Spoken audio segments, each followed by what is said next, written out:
Hello, everybody. I'm Dr. Greg Sloop, and it's time for Live at 5 on this Sunday, June 2nd, 2024. So glad to have you with us today. I hope you're having a wonderful Sunday. We had a great Sunday service at Kannapolis Church of God today. Enjoyed so very much being able to worship together with some old friends, folks, part of our family. We're in some of Lisa's extended family, and then we had friends from a church we pastored 25 years ago come by and worship with us today. What a great day it was. We really enjoyed it, and I hope you had a great day wherever you were worshiping God today. If you worship with us online or in house, we thank you for that. Uh, we are here for Live at 5. We're still looking at the book of Genesis in our stories and prominent stories and passages from the Old Testament. We're up to Genesis chapter 31. And in Genesis chapter 31, we see where Jacob flees from Laban. Now, we just finished up the story where they made a deal and Laban asked Jacob to tell him what he wanted his wages to be. He told him what type of sheep and goats he wanted from his flocks as he watched Laban's flocks. And Laban said, okay, I'll give you those. But then he gave all those to his sons instead and started Jacob from scratch. And so Jacob found a way. I don't know how he found it. It did not say that God showed him to do this, but nevertheless, he did help him, I believe, gather the sheep and the flocks that he deserved as working for Laban all these years. Chapter 31 starts, though, where that has sort of begun to make the other sons of Laban a little bit sour toward the process. Listen to this in 31:1. Now Jacob heard the words of Laban's sons, saying, Jacob has taken away all that was our father's, and from what was our father's he has acquired all this wealth. And Jacob saw the countenance of Laban, or the face of Laban, and indeed it was not favorable toward him as before. Then the Lord said to Jacob, return to the land of your fathers and to your family, and I will be with you.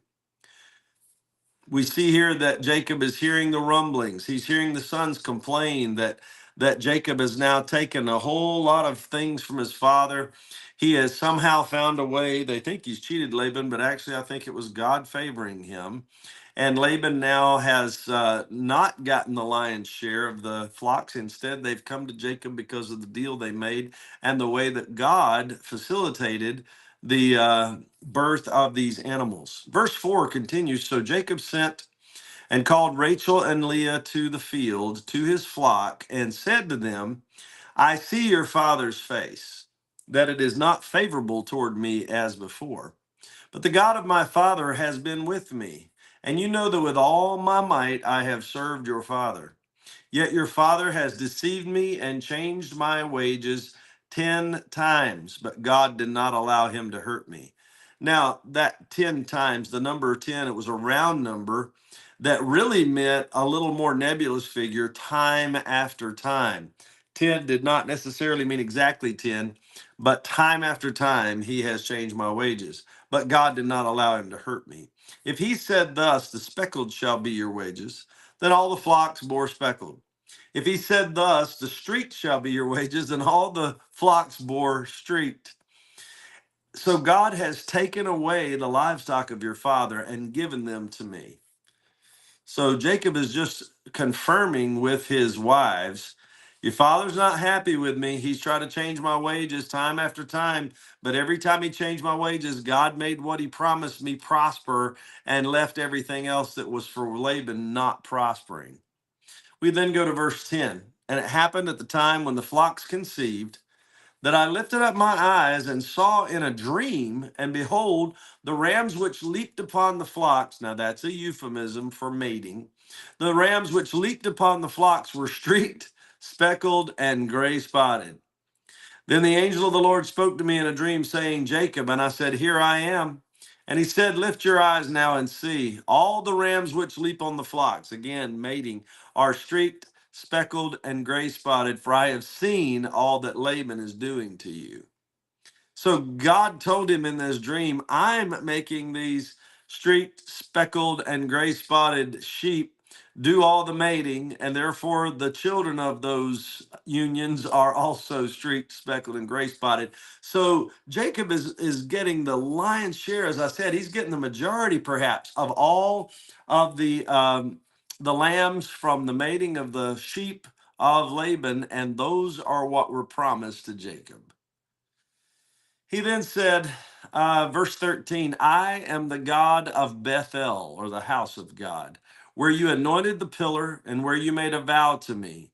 Now arise, get out of this land, and return to the land of your family. So God reminds him, we made a covenant. We made an agreement. You set up a pillar there at Bethel where you saw Jacob's ladder and the angels going up and down. We made a deal there, and I'm still the God of that house of God. I'm still the one who was there when you anointed the pillar and where you made a vow to me.